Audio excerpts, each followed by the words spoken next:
Fridtjof Film præsenterer. Så er festen landet. Fra instruktøren af Blå Mænd. Nu skal vi altså alle sammen lidt i julestemning til i aften. Kommer julefrokosten. Hvis Else hun bliver glad, så kan det være, at det giver en tur i mølhulen.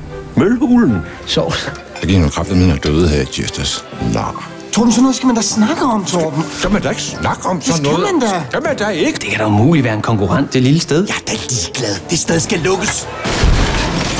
Jeg har brug for folk, der vil springe ud af vinduet, hvis jeg bad dem om det. Jeg kommer op med det samme! Det er min mor som ung. Hun må være en hot granny nu. Det er jo noget helt andet, når tænderne kan tages ud. Ja. Ja, så må vi hellere se at komme i gang med den julefrokost. Julefrokosten i aften er den perfekte anledning til at få fat i deres kundekapactet. Nå, så må du lige have en lille bid af Nico Holmer. Skal du næsten have mig, hvor jeg smager allerbedst. Når jeg siger stop, så skal du fortsætte, okay? Skaf nu bare de kunder og kom ud derfra.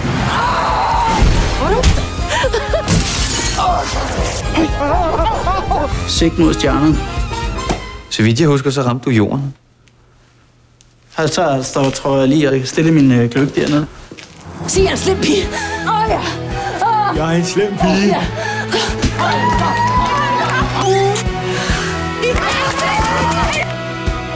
Patricks mobil, det er der.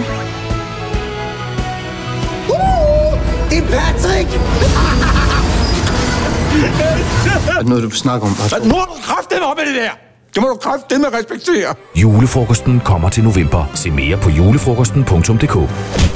Stop, Buller, stop!